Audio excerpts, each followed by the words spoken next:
السلام علیکم ورحمۃ اللہ وبرکاتہ۔ آن لائن مختصر تجوید کورس میں خوش آمدید۔ اللہ رب العزت سے دعا کرتے ہیں اللہ تعالی ہم سب کو قرآن کریم صحیح پڑھنے کی توفیق عطا فرمائے۔ کل ہم نے اپنے سبق کو مکمل کیا تھا دانتوں کے نام پر۔ ہم اسی سے آگے اپنے سبق کو سٹارٹ کرتے ہیں۔ دانت جو ہمارے منہ میں ٹوٹل جن کی تعداد 32 ہے، میں نے کل بتایا تھا کہ 12 ان میں دانت ہیں اور 20 داڑیں ہیں۔ ان کو ہم 2 حصوں میں تقسیم کرتے ہیں، یعنی دانت اور داڑیں۔ ان کے پھر 3 نام آپ کو بتلائے تھے، 3 دانتوں کے نام اور 3 داڑوں کے نام۔ دانتوں کے نام آپ کو کل یاد کروائے تھے، ثنایا، رباعی، انیاب۔ ان کی تفصیل بھی آپ کو بتلائی تھی۔ آج کا جو ہمارا سبق ہے وہ ہے داڑوں کے نام بتائیں۔ داڑیں کل 20 ہیں، نام صرف 3 ہیں، اور وہ بھی آپ نے کل یاد کیے تھے۔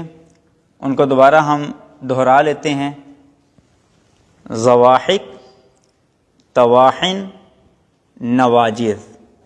اب یہ سمجھنا ہے کہ یہ جو 20 داڑیں ہیں، کون سی زواحق ہیں، کون سی طواحن ہیں اور کون سی نواجذ ہیں۔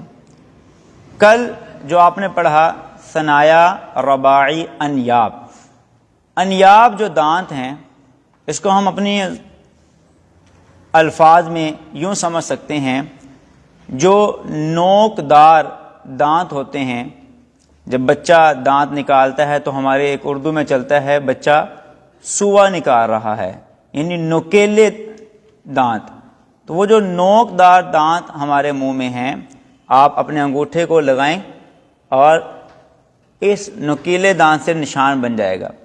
اس کے ساتھ جو ہماری داڑیں شروع ہو رہی ہیں، اس انیاب کے ساتھ دائیں بائیں اوپر نیچے ایک ایک داڑھ، اس کو زواحق کہتے ہیں۔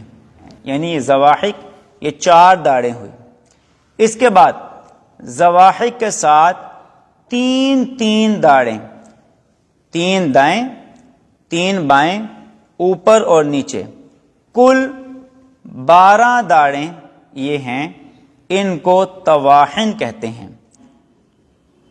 ان کے ساتھ آخر میں اب 4 داڑیں بچ جائیں گی، دائیں بائیں اوپر نیچے، آخری داڑیں۔ ان 4 کو ہم نواجذ کہتے ہیں۔ لہذا یاد رکھیں گے آپ کہ یہ 20 داڑیں جن کے 3 نام ہیں، اور اس کی تفصیل یہ تھی جو میں نے آپ کے سامنے رکھ دی۔ 20 داڑوں میں صرف اوپر والی داڑیں یہ حرفوں کو نکالنے میں مدد دیتی ہیں، نیچے والی داڑوں کا کوئی دخل نہیں ہے۔ بس نیچے والی داڑوں کا آپ نے نام یاد کرنا تھا، وہ آپ کو یاد کروا دیا گیا ہے۔ اس کے ساتھ ہم آگے چلتے ہیں۔ یہ تو تھی داڑوں کے دانتوں کی تفصیل۔ آگے ہے اصطلاح کے اندر 4 اصطلاحات چلیں گی۔ نمبر 1 حافہ، نمبر 2 ادنی حافہ، نمبر 3 طرف لسان، نمبر 4 رأس لسان۔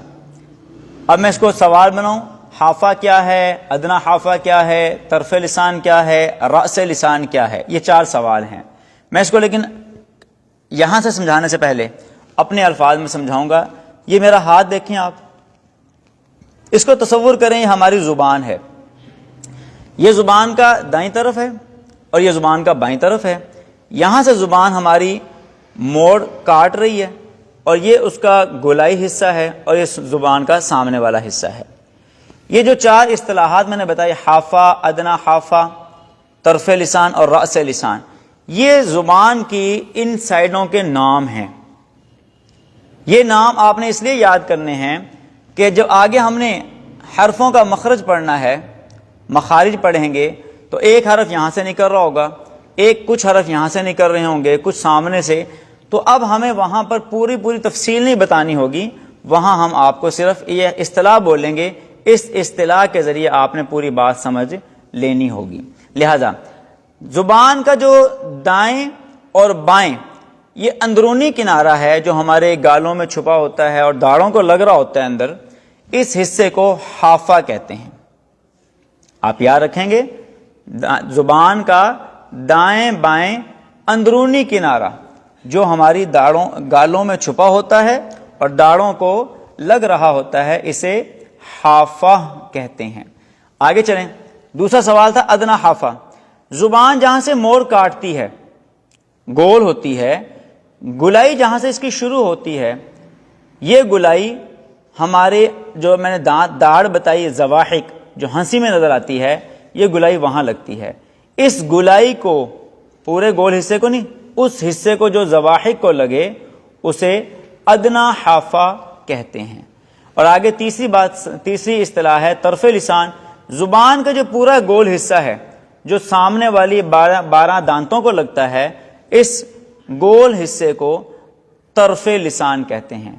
اور پھر آخری حصہ بچ جائے گا زبان کا سامنے والا ہے، اس کو ہم زبان کی نوک بولتے ہیں۔ تو اس زبان کی نوک کو یہاں تجوید کی اصطلاح میں ہم رأس لسان کہیں گے، اور اس کو ہم اردو میں نوک زبان بھی بول دیتے ہیں۔ تو بہرحال آپ نے 4 اصطلاحات پڑھی، حافہ، ادنا حافہ، طرف لسان، رأس لسان۔ حافہ، آپ میرے ہاتھ کے اشارے کو دیکھیں گے، یہ ہمارا حصہ جو دائیں بائیں والا ہے یہ حافہ ہے۔ پھر یہ جو جہاں سے گول زبان شروع ہوئی اس کو ہم ادنا حافہ کہیں گے، اس سے آگے پورے گول حصے کو طرف لسان، اور پھر سامنے والی زبان کی نوک کو رأس لسان۔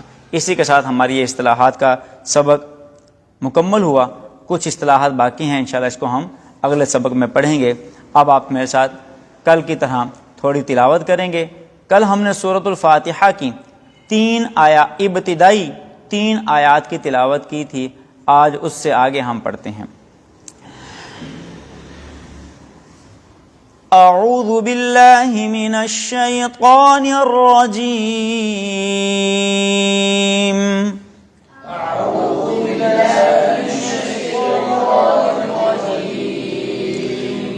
بسم اللہ الرحمن الرحیم،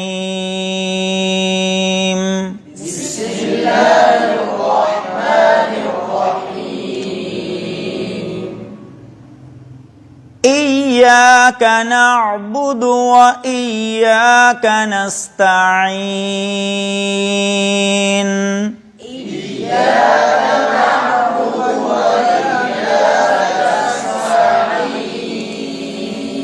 اهدنا الصراط المستقيم،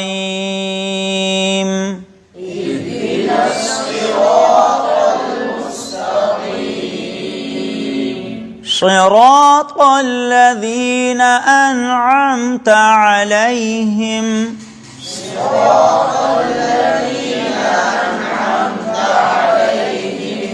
غير المغضوب عليهم ولا الضالين،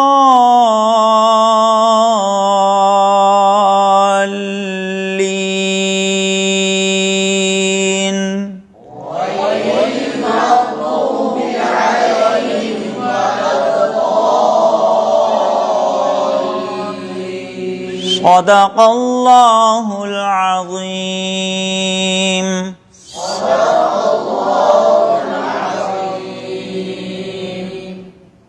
یاد رہے، تجوید کی ابتدائی باتیں، اصطلاحات، مخارج اور صفات کے بیان کے بعد ہم انشاءاللہ العزیز تلاوت کا جو سبق شروع کریں گے، اس میں پھر ایک ایک حرف کو ہم روک کر پڑھیں گے کہ یہ اس کو ہم نے کیسے اٹھانا ہے، اس کو ہم نے کیسے بنانا ہے۔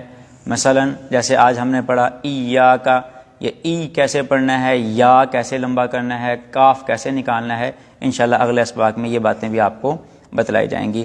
اللہ تعالی ہم سب کو قرآن پاک سے ہی پڑھنے اور آگے پڑھانے اور پھر اس پہ عمل کرنے کی توفیق عطا فرمائے۔ اسی کے ساتھ اجازت دیں، السلام علیکم ورحمۃ اللہ وبرکاتہ۔